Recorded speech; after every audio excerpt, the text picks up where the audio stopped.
parle. Vous-même, donc, vous fabriquez, je le disais, des chaussons. Vous êtes le leader de la production de chaussons français avec 600 000 paires. C'est une entreprise donc, que vous avez rejoint, enfin non seulement rejointe, mais reprise avec deux autres associés, Hervé Accard et Xavier Paulin, il y a quelques mois. Pourquoi vous êtes-vous lancé dans cette aventure de la reprise de Sodopak? C'est la marque de l'entreprise et Airplume, c'est la marque phare qui en sort. Oui, vous l'avez dit, on a repris l'entreprise il y a 6 mois avec Xavier Hervé. Alors la Sodopak, donc la marque Airplume, existe depuis 1947, premier fabricant français de chaussons. Nous trois avons un point particulier. On a travaillé en Asie pendant de très nombreuses années et on a travaillé à la promotion de marques françaises en Asie.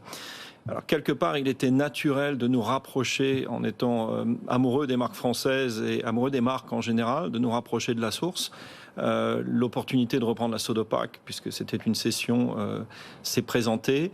Nous avons longuement travaillé sur le sujet et effectivement repris l'entreprise avec l'objectif de développer la marque, qui est quelque chose qui, moi, me plaît particulièrement, développer l'international. Et c'est son chiffre d'affaires que vous développez ou sa visibilité, ou les deux, en général, comme on dit? Les trois, puisqu'on va développer le chiffre d'affaires, les volumes, les emplois et la visibilité. Tout va se tenir. On est dans un marché qui est relativement stable depuis des années.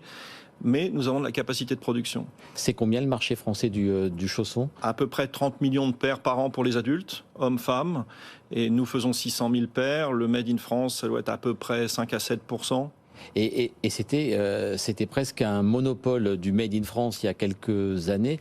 Comment ça se fait qu'on ait perdu ce monopole et qu'on ne soit plus, comme vous le dites, à 5 ou 6% de chaussons français achetés par les consommateurs français? Alors à peu près 60 producteurs de chaussons en France en 1999, 90% de part de marché. Aujourd'hui une petite dizaine, 5 à 7% de part de marché entre les deux, l'entrée de la Chine à l'OMC et les quotas qui sautent. Et des entreprises qui sont soit peu préparées, soit un marché qui est faussé.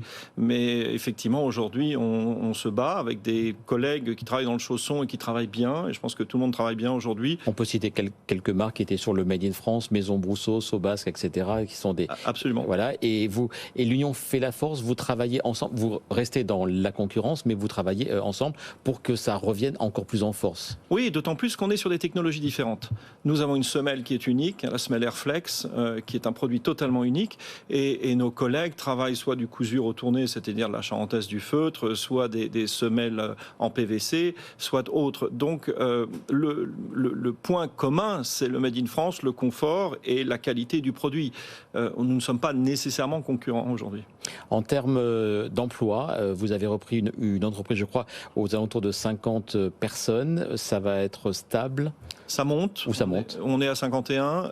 On développe donc un certain nombre de sujets, donc le digital, ce qui veut dire derrière la logistique, la production aussi. On cherche à employer à l'injection. On a un objectif de 10 postes à peu près en création sur les 3 ans qui viennent.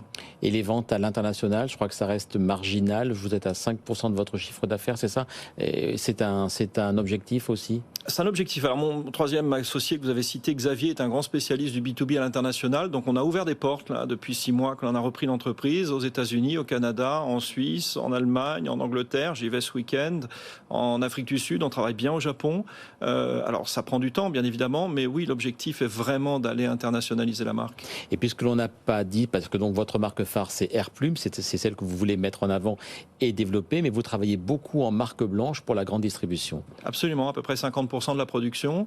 Donc nos clients peuvent retrouver le produit dans la grande distribution, dans le Made in France.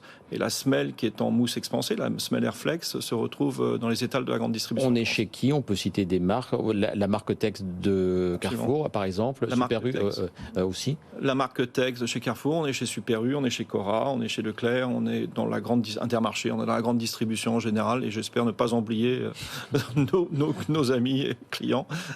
Un mot pour terminer, Frédéric, est-ce que vous croyez au Made in France? Il y a quelques années, même dans cette émission, ça avait des airs un peu franchouillards, un peu ringards, c'est devenu très tendance, mais comme toutes les modes, elles se démodent. Est-ce que vous êtes confiant dans l'avenir de ce Made in France dont on parle tant dans cette émission, entre autres? Oui, je suis confiant dans le Made in France, effectivement, sinon on n'aurait pas sauté sur cette entreprise, sur l'occasion.